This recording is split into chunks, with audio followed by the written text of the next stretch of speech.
Hello, hello, hello.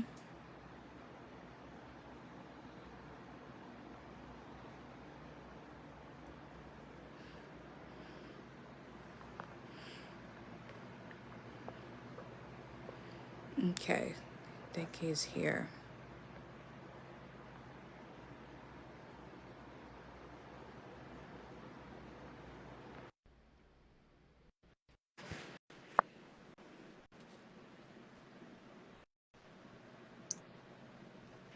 Hello.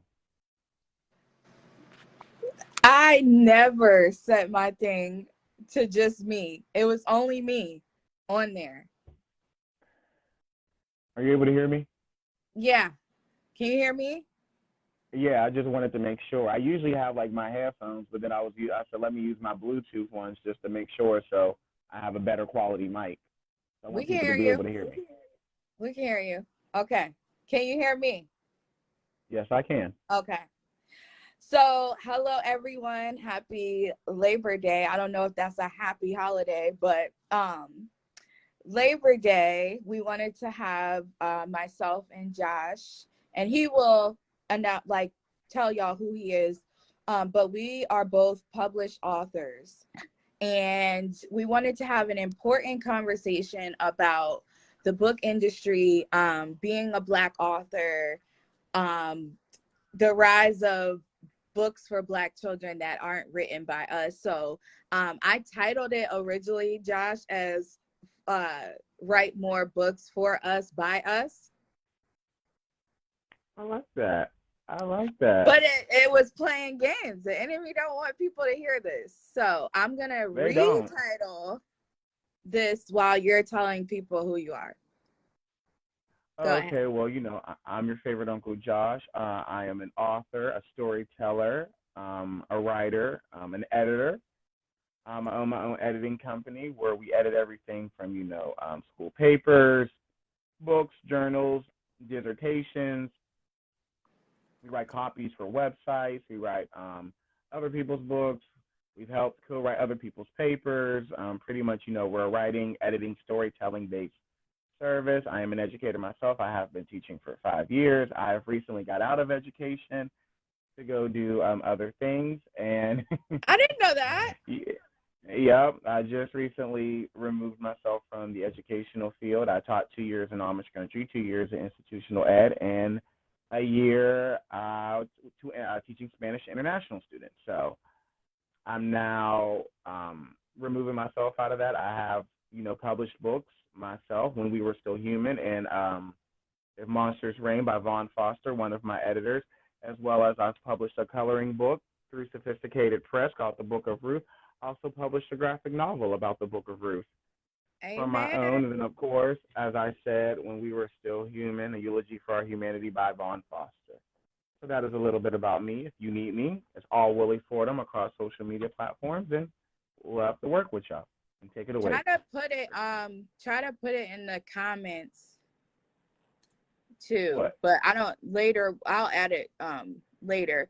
But we wanted to have this conversation because, as you know, he is very across the board, super intelligent, has a lot going on, and we are like hidden gems in the book industry because it's not our choice to be a hidden gem.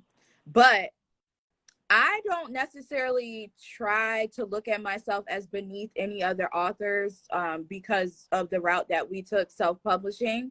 I just think for myself, I started out wanting to publish children's books because I didn't see enough of our children on the covers. But then there was this whole down the rabbit hole research about um, the books that were out weren't written by us or illustrated by us. And so to my surprise, I was like, wow, I'm onto something without even knowing.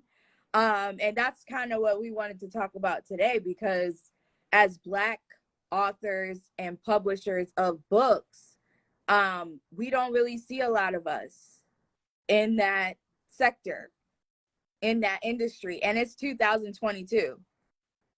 So we wanted to talk about that, the rise of the Black diversity children's books that aren't written by us, and just the book industry in general of what we've been around.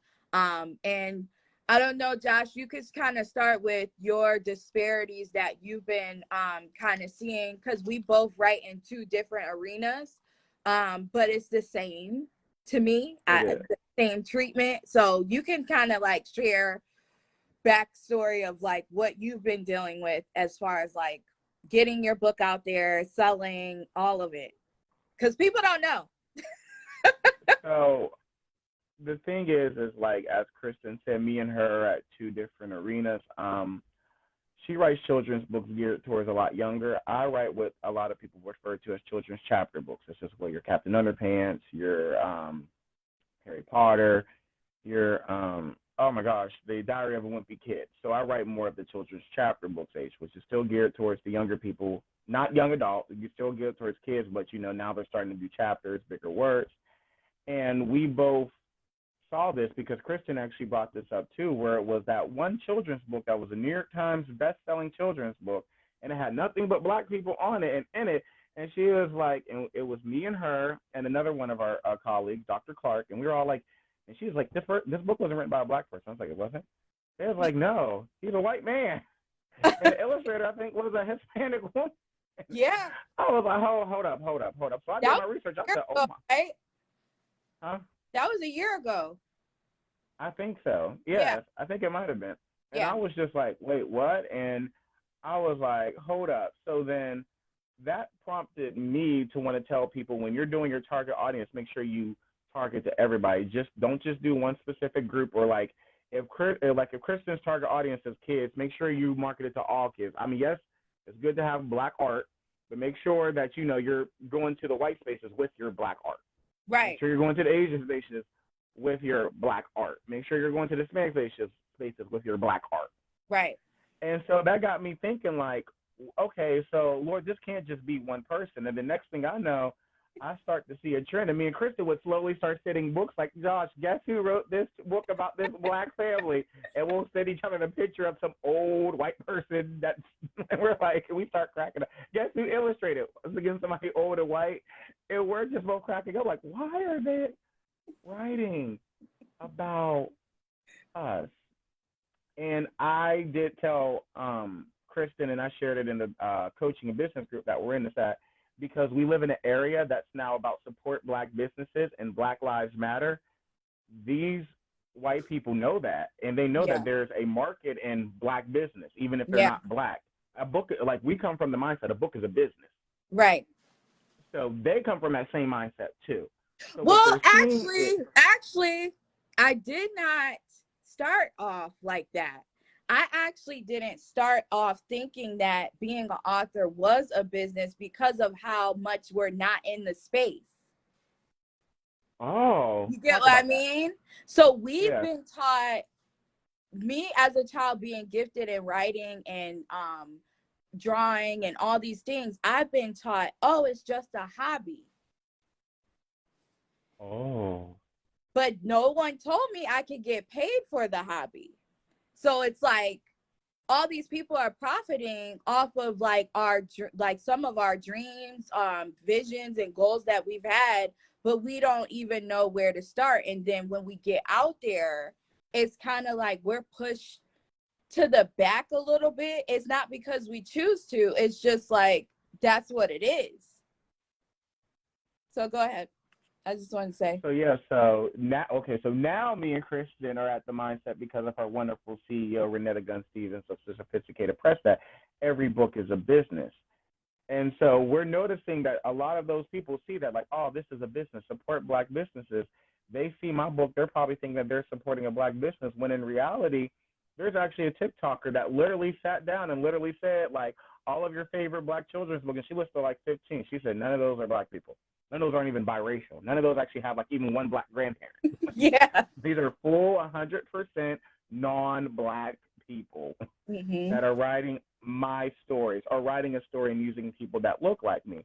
And I said, y'all, they're taking advantage of the whole support Black businesses and Black Lives Matter movement, because where was all that same energy prior to support Black businesses, prior to George Floyd?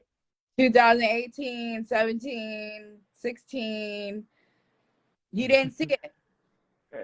So the moment all this stuff happened, me and her noticing this influx, and we're like, well, something has to give. And I told Black people, I said, Black people, that's now your sign that if you wanted to write a book where it's nothing but white people, go right ahead.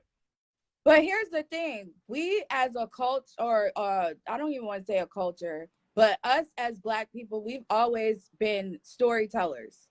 If you look back, Yes. in our history, we always was writing. That's how the Underground Railroad was able to keep up with one another, because we were writing each other. Like, this is not new for us to be writers. There's a difference between writers and storytellers, because there's an art to writing. Like, and they know that. Other cultures know that. You have to lock people in with a certain style of writing for people to be interested. So I'm trying to decipher, how did our people get to the point where we don't look or value our own writing, our own images, our own, where is the disconnect? Because this has always been a part of our history. And I know everyone's not a history person, but do your due diligence to find out our history, because it's out there. It is. When you spoke about like writing, it was that it's that we don't value the right kind of writing. Because if you listen to the music that the kids listen to, for the most part, those singers and rappers, that's their pen. That's right. What they're writing. And that's the stuff that the people who sit high look low, and even our people are valuing. But when you're bringing them a Legendary Lessons, or if I'm bringing them a Mo Obelisk, it's like, well, what more is there a value to it? And this is the reason why, if one of the things we have to do is not only show people the value of writing, but what it can do for your life. One of my favorite writers, which a lot of people don't see this, is Kandi Burruss. Kandi Burruss has been writing since she was a child and literally has made millions of dollars. That's a good point. Mariah Carey, Michael Jackson, any famous, I think Aretha, Celine Dion. I think like Celine Dion, Britney Spears. Like, she is a writer. A lot of people don't put her there, but she's really one of the greatest writers to ever do it. And a lot of people, don't look at it like that. And I think that we have to, as a people, shift and go back to who we are about what we consider great writing. We need to put people, like I said, like Kandi Burruss, in that group of great writers, great storytellers. She may not have written a book, but she's still writing music that is still relevant to this day. We need to put people in that group like Queen Mother Twinkie Clark Terrell of the Clark Sisters. She's still writing music. Like, there's other races that sample her music. Yes. Like, she doesn't notice that, because all she does is just get the check, like, hey, sign off on this sign. Here's a couple $100,000. Thank you for your work. But there are other races that are not Black that sample her music constantly. All the time. Constantly. Well, so when we're thinking about...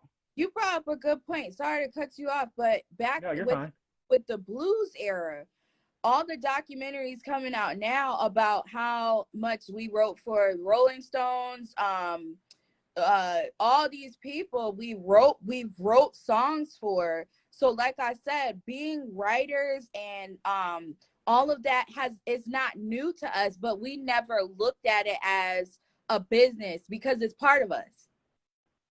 It is. And nobody's ever taught, like, this could literally be lucrative. Even when you look at Kandi, she's like, yeah, I've written, I have all these platinum and diamond plaques on my walls. But she one day, I think, had to realize that too. Like, I'm literally making millions of dollars just writing. Like, I wrote for TLC. I wrote No Scrub for TLC. I forgot what song she wrote for Mariah Carey that everybody sings to. And she was like, I've written all these things, but she's like, but when we talk about great accomplished writers, people will never put her in that category. And that's a disservice to people like her. That's a disservice to people like Big Mama Thornton, who a lot of people want to argue with me, but no, she did help write Hound Dog.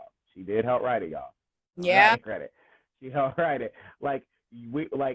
Even if we want to say the style of writing is different, and you're not going to put and if you're not going to consider our Zora Neale Hurston's up there with your most accomplished writer, I don't really care, and our Toni Morrison's, you still have to put Toni, Zora, Candy. You still have to Rodney Jerkins, Right. Stevie J. You have Yeah. to put these people in greatest writers of all time. You can't, because a lot of their music, like I said, Twinkie Clark Terrell, her music is still being sampled to this day. Yeah. She's still getting checks to this day because people are still sampling her music.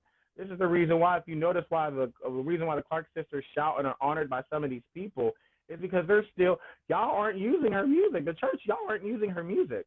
But y'all got Beyonce, who you know is not of God, y'all. Let's tell the truth. That says, I'll gladly use her music. I love it. The world needs to hear y'all.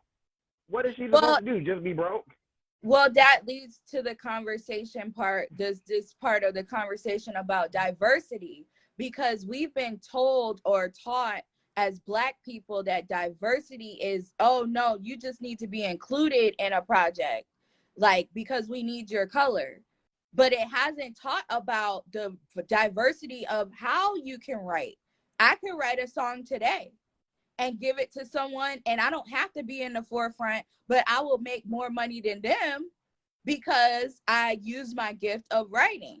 So there needs to be more voices out here explaining the diversity of what that truly means. Not just our book is in the section of diversity, because that's a lie. Like, we need to have the definition taught differently, because writing can go, like you said, in so many other sectors of arenas. Like, you can write speeches, you can write poems, you can write whatever you want to write, but you have to understand the value of it and stop shortchanging yourself. You're right. A lot of people, like you said, Kristen, it becomes a hobby. A lot of people don't see that this can be a lucrative way, because even in the way the world that we spin it, we talk about how it's oh, I'm gonna be a starving artist. I Right. write so good, I'm a starving. I was like, y'all gotta stop speaking yourselves over that, because there are people who are alive that are making money off of their writing. Like, say what you want, y'all. Forgive me for bringing his name up, but say what you want, y'all. Y'all can't deny R. Kelly's pen. Horrible human. We're not gonna take that away. Horrible human, but the pen is there. Well, that's how he was able to create that empire. Right. And it's there. So, And even if we leave the Black race and go to the white race, once again, I'm preface this. Horrible human. Dan Schneider. Horrible, terrible human. Gave you iCarly, gave you all that, gave you yep. Zoe 101. Pen was there. That's his pen. And you still gonna watch that stuff. Gave you Sam and Cat, gave you Victorious. His pen, horrible human. But that gift is still there. Like I said, R. Kelly, Dan Schneider, horrible people. But that pen is that pen is unmatched. It's undeniable, because Dan Schneider wrote your childhood, y'all. Yeah. Terrible human being. Terrible human being. Yeah. But that pen wrote your childhood. R. Kelly, terrible human being. Pen wrote your childhood. But we don't see it like that. When we see these executive producers, or we see people like these people, like R. Kelly, Dan Schneider, once again, terrible human. we see them as like executive producers and singers. We don't ever sit back and think, wait, y'all, they really have to sit back first and actually put pen to paper. Like, Dandler had to sit back there and talk about, okay, there'll be a girl. Right. Okay, she's going to an all-boys boarding school. First time it's integrated. What else can I do? Quirkiness, high schoolness, done. Got a Zoe 101. Like, so that's his pen, y'all. Like, you're seeing him as all executive producer. He's on there. He's directing. No, y'all. He actually had to sit back and say, I had to write this stuff out. I had to write scripts and present this. Then he had to go get with the Britney Spears sister, for it to also take off. But we have to look at these people, y'all, like they're writers. We have to look at, like I said, once again, those two are terrible human beings, y'all, but their pen is unmatched. Like, I'm not going to stop watching Nickelodeon shows that were part of my childhood. I'm just not going to do it. But then on the flip side, we do have writers who have been shortchanged in those arenas as well, that are writing behind these other people that don't look like us, but they're not giving us credit. So the whole purpose of this conversation today is, if you have been wanting to write a book, the first step is write it. Like, don't be concerned about what other people are writing, all this other stuff. Like, write what comes to here, because this is what is being attacked right now. Imagination, mindset, all that. When you have an imagination, possibilities are limitless. So you want to first write what you are envisioning in your mind, and that takes practice. Everybody's not going to automatically, because I know people have dealt with trauma and all that. Write about your trauma. Get it out, because there's other kids, other people, still going through that. Kids growing up through that. They need to. I'll give you an example. When I was little, my dad was alcoholic. I kid you not. I was about 6 or 7 years old. That's about it. My mom took me to the library. I intentionally looked for a book that talked about alcoholism, and I found it. Until this day, I remember what that book taught me about the different kinds of alcoholics. I was a child, but the book was there. I didn't care about who the author was or how good it looked or anything. I learned from a book on what that meant, because I was so in desperation as a child. Like, why is my dad, sleeping a lot? Why is it? And it was a book. It wasn't a movie. Books are still relevant. So our people have to understand books, writing, all of those gifts are still relevant. Don't let nobody else tell you won't make no money off of a book. It's not about making the money. It's about being there when somebody's looking for what you're talking about. That's it. That's all it's about. And the money will come. But if I started out my 2 books the way that I'm thinking now, I think now I did my 2 children's books a disservice, because I didn't understand how important it was to, one, be a Black author, second, be published. So it's that's a major accomplishment to even go through the whole process and not stop and actually execute it. So we got to stop as a people holding ourselves back. We do, and I think what we need to do and accept, and this is something that I've talked to about other Black entrepreneurs and all that, is that although yes, we create children's books, we create Black art, as I like to call it. We do create African, or as us in our case, African American art. We do have to be open to other people consuming it and not feeling some type of way about it. Right. Because I did have a conversation with a business owner, and she's like, Josh, if I had to wait for Black people to support me, I would still be working my full-time job that I had when I was starting out. But once I just opened it up to everybody, and I would have my white friends even model for me, she was like, Josh, the white people buy my services and buy my products before. Yeah. And she was like, they were doing that when it was just me and my friends, me and my all Black, dark-skinned friends. They were buying my stuff up. And she said, if I had to wait for Black people, I would still be working that job. And I think that that's something that we as Black people, we need to accept and move forward from. Yes, we do want the support of our people, but we need to be open to the fact that, yes, I'm creating Black art, but I need to be okay and acceptable with non-Black people loving it and enjoying it and wanting to share it with other people around them. So I know that's something that's hard, and that's something that I know, in our business group that we're in, not the sophisticated one, but the other one. Yes. I know that's something that's not talked about. And I do feel like that's something that is, because I feel like a lot of people are looking for their own to support. And when it's not coming, they feel like they're doing business wrong. Right. And I'm like, no, you guys, you're doing business right, but you have to be open and okay with non-Black people buying your stuff, coming to you for services, because a lot of the people that are in this one group, y'all, they're basically coaches. You have to be okay with non-Black people wanting you to come, wanting you for your coaching services. You have to be able to think. Here's an example. It's like us targeting only Christians. Well, we're not going to go there today, but it's like you are boxing out so many people that they may never convert. That's just the real.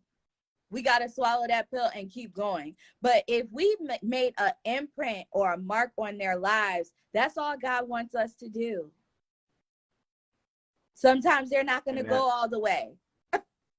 We're not. And just like our CEO said, it was like, y'all, the devil lines up to take y'all money, but y'all be afraid to take his.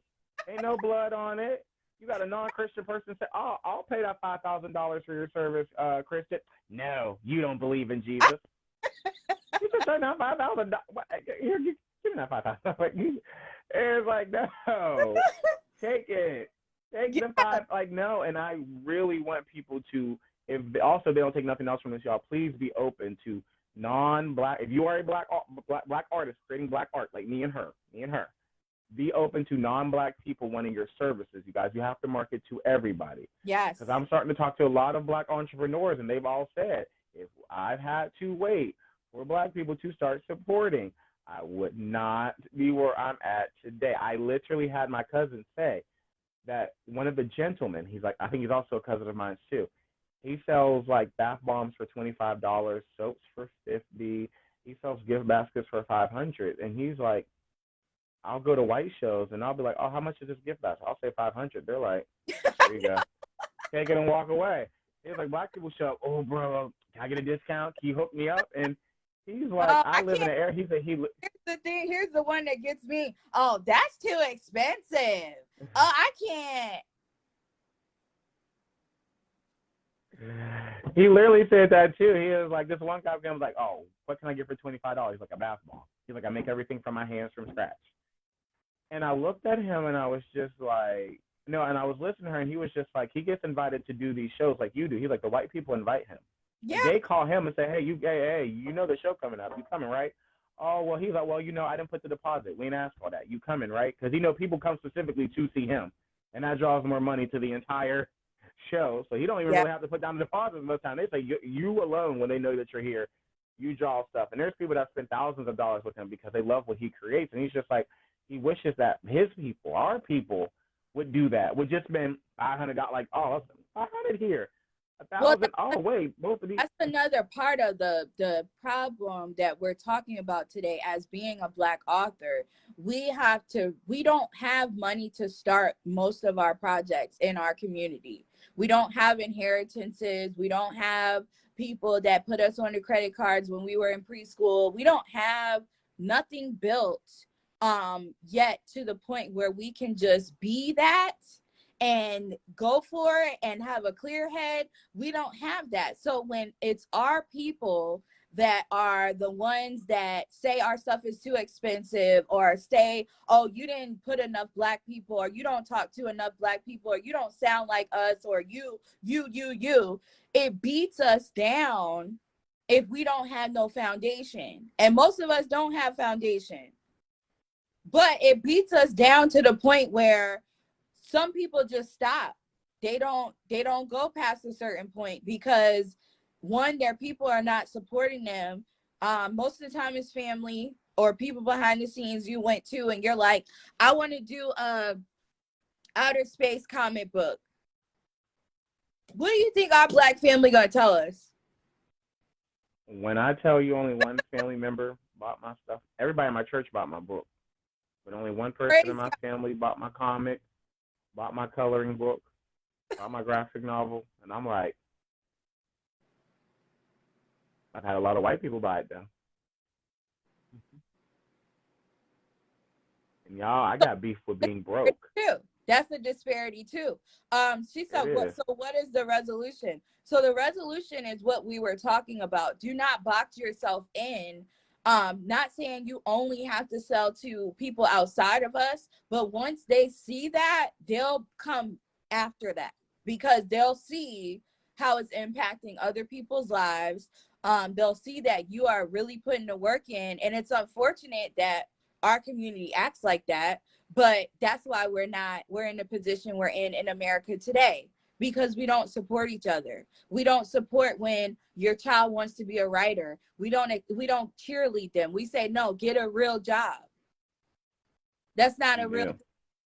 or I want to do music, and it's like, no, don't do that. That's not a real job. So then you end up, your child or these people end up in these wolves because they just want to do what their gift is, and they're vulnerable, and they're like, I just want to sing, I just want to write, and they end up with these people that profit a lot of money off of them. So the Candy Burris example is like, totally forgot about how much she's accomplished, and she don't got to be in front of the camera.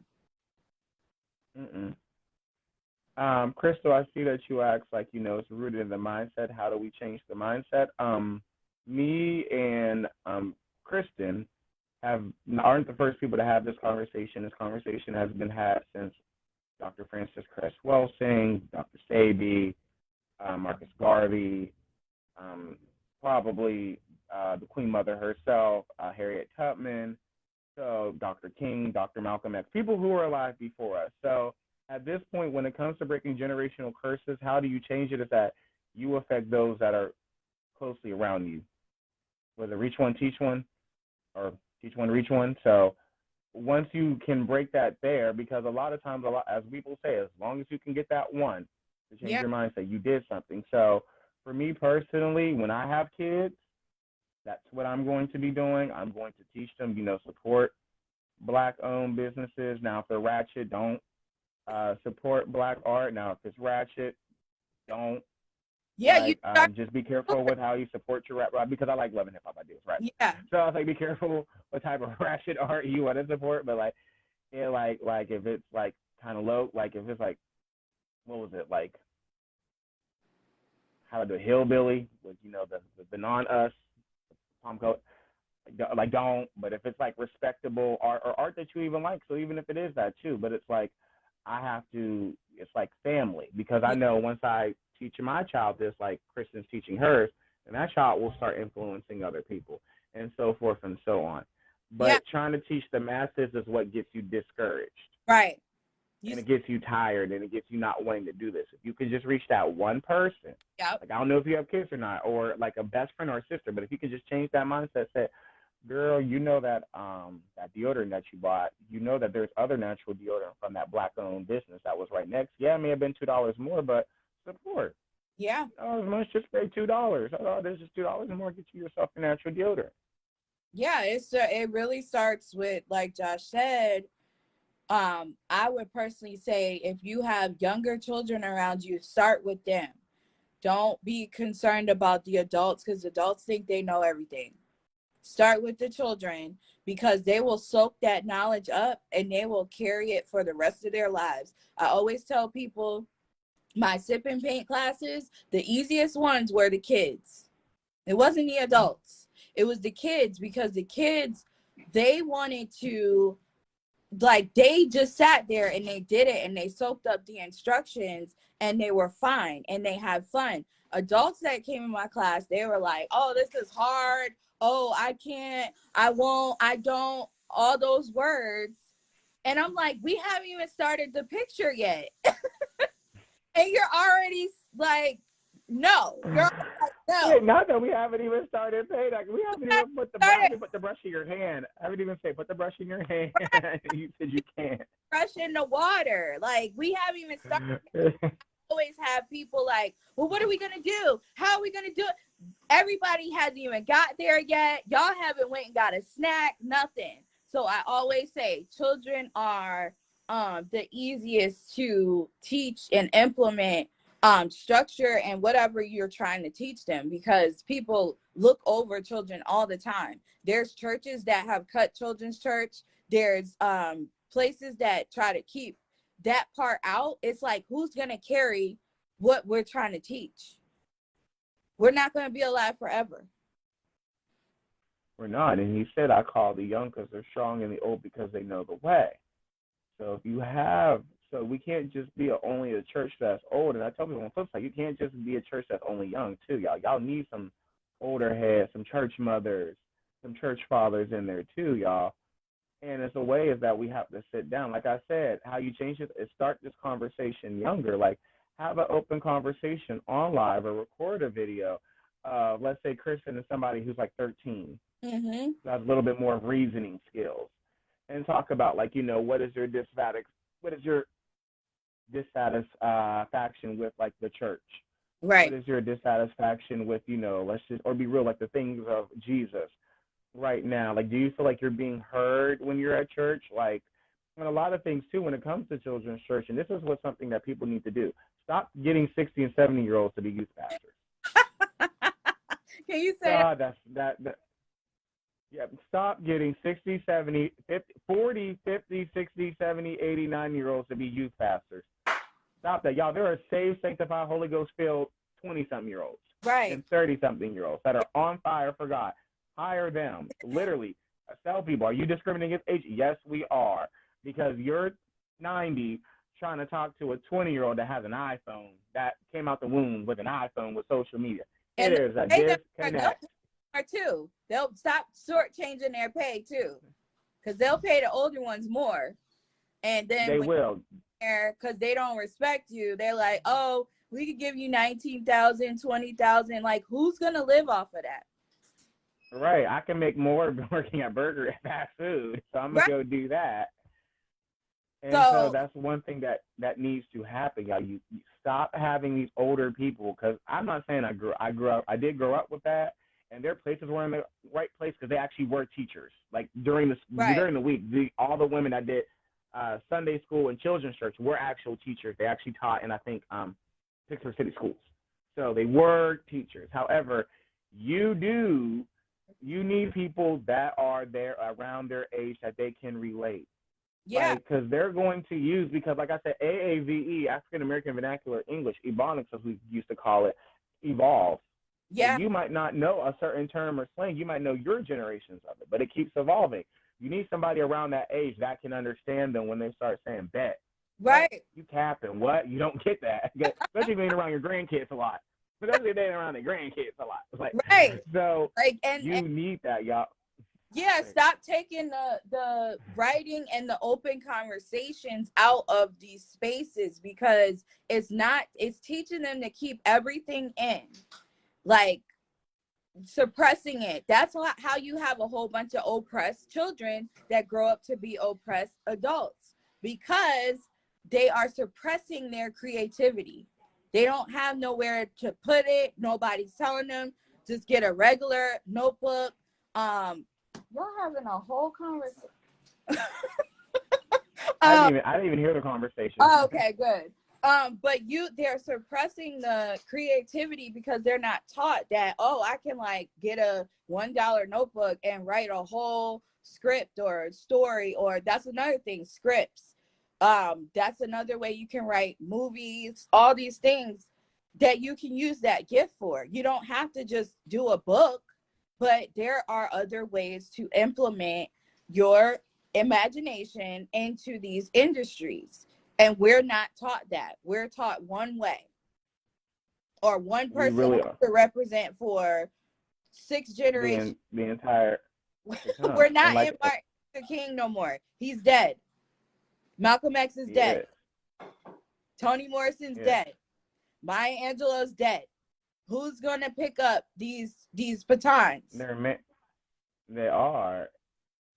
And that's one thing that we have. And just like you said, like, we also have to teach. Like, I'm glad that you are doing what you're doing with Legend and teaching him Legend. There's other ways to write. You don't actually have to be an author like Mom. If you want to write a script, if you just want to write poetry, if you just want to paint and write words inside that, that's considered writing. But but you can make money off of that. If you want to write a script like Lee, Wesley Snipes, Right. people say what they want, Tyler Perry. I know.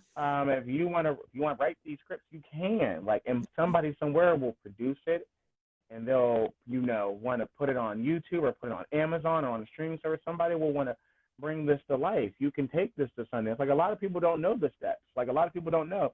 You write the movie, you produce the movie, then you take it to Sundance.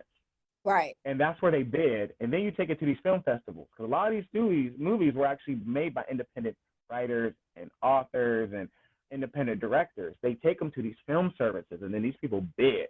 Right. Oh, I'll buy your film for $5 million. Yeah. And I'll give you like 10% like 10% of the distribution. Oh, I'll buy your film for this. I love it. I'll put this in theaters. They're like, oh, I'll buy your film for 20. and then they put it in and like, and I'll give you so much royalties distribution, you'll get executive producer credits, all that. Of course, I'll list you as a writer. Like, a lot of people don't know the steps. No. And it's like, we also have to, in part two, talk about the gatekeeping. Because there's Black people that have that information on this. I learned this because there was a Black girl on YouTube that didn't gatekeep and said, y'all, this is how you get your films in theaters. Yeah. Or get your film seen by Lionsgate, MGM, Disney. And so she sat there and said, because she said, I've always wanted to be number one on the call sheet. And I said, I wanted to be an actress. She wanted to be an actress in a leading movie. It's like in a major motion film. She said, I wanted to be number one on the call sheet. And I wanted to be the lead actress ever. Her name was Andrea Lewis. And she went through the steps and said, y'all, this is what happened. That went from being a lead actress to a movie to ending up at Sundance. And now her movie is going to be in theaters soon. You're right.